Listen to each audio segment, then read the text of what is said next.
The regulator at the center of this debate joined us now, CFTC Chair Michael Selig. He's been instrumental in approving perpetual futures. Michael, great to have you with us. Thanks for having me. What do you say to the people who are against perpetual futures? Too late? This is what we've done, and that's the way it is? Well, incumbents are always going to fear the future, but we're looking forward. We saw this product flourishing offshore. The product has been around for a very long time. We've also had very similar products, perpetual style contracts listed here in the U.S. for just about a year now, and it's time to approve regulated futures contracts that have no expiration date. These are perpetual futures contracts. They trade very similarly to other types of contracts within our markets, but of course they don't expire, and that's good for investors in many cases. They don't have to roll their positions, and we're going to make sure the product's available, but it's well regulated here in the U.S. One of the arguments that was presented to us by Terry Duffy of the CME Group is that perpetuals aren't a futures contract because there is no expiration date, and that you guys changed the definition of a futures contract. You changed the notion of futurity under the Commodities Exchange Act, which is an act passed by Congress, which only Congress has a right to change. How do you respond to that? What gives you the authority to change what the definition of a futures contract is? That's completely not true. The Commodity Exchange Act does not define the term futures contract. Actually, believe it or not, the term's not used in the Act. The term used in our Act is a contract for future delivery.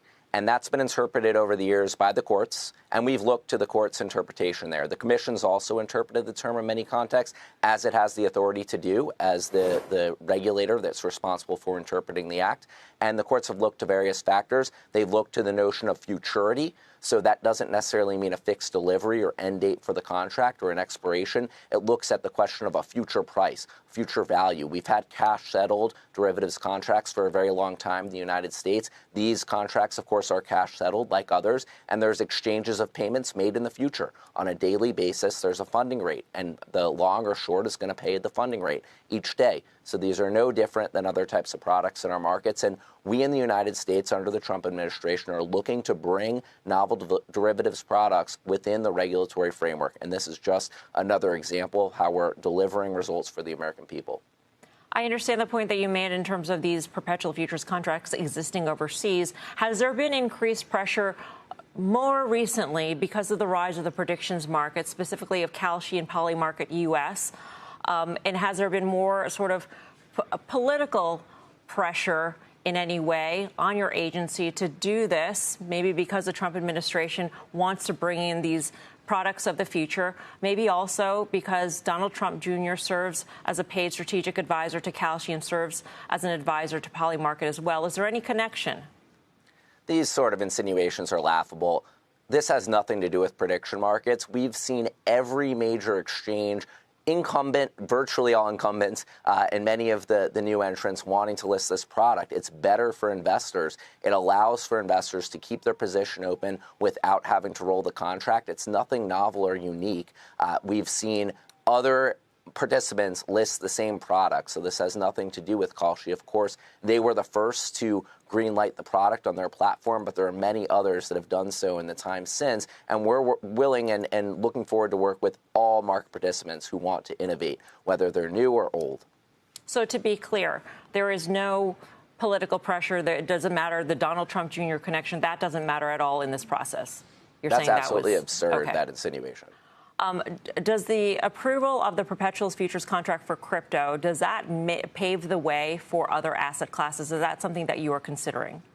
We're evaluating it. I've said since day one that we're going to look at this on an asset-by-asset basis. It's not one size fits all. There are assets that work for perpetuals, and we were very clear coming out with an order on this point.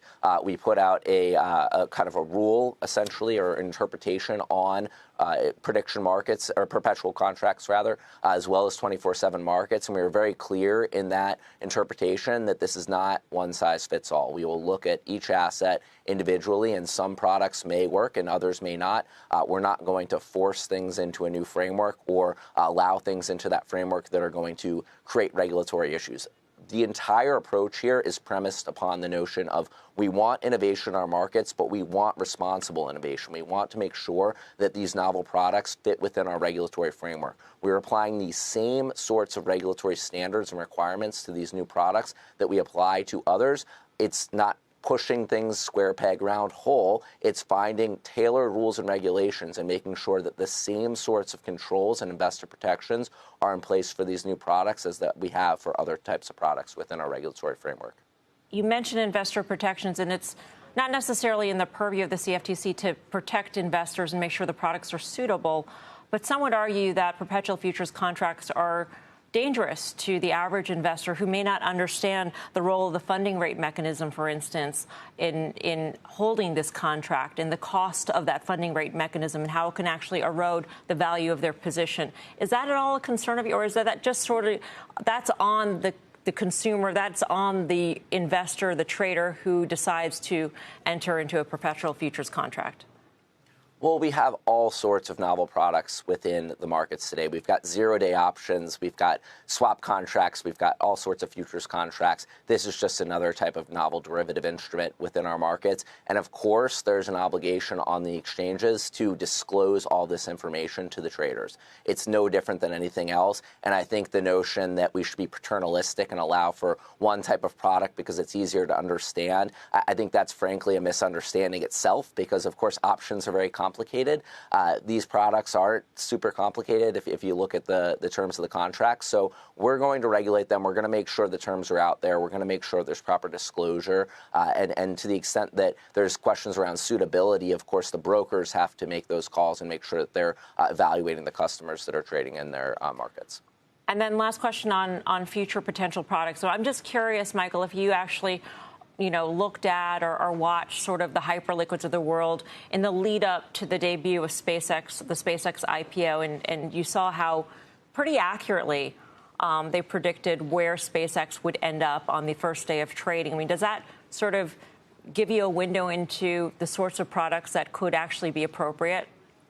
It demonstrates that innovation's happening throughout the world. We want it to happen here. We saw Hyperliquid and all of these offshore platforms really offer novel products that turned out to be very accurate in terms of their ability to forecast the price of the IPO in this context, and also have impacted our markets. We're seeing 24/7 oil contracts that are impacting the U.S. markets. And so, of course, we're cognizant of things happening offshore and recognizing that it's possible that we need to move faster because of these novel innovations happening offshore. Our approach is very much eyes wide open. We recognize that these products are available offshore, and if we don't create a regulated path here in the U.S., then the markets will just flood offshore. We've been clear from day one that if we don't take this opportunity to create a regulatory framework for new products, things like crypto, prediction markets, novel derivatives like perpetuals, these markets will develop. They won't develop in the U.S. perhaps, but they will develop offshore,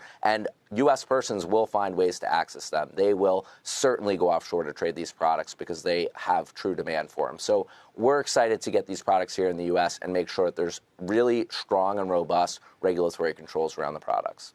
So it's just a matter of not if, but when. I mean, it will happen, it sounds like. We believe so. Yeah. Michael, thanks so much for joining us. We do appreciate it. Thank you.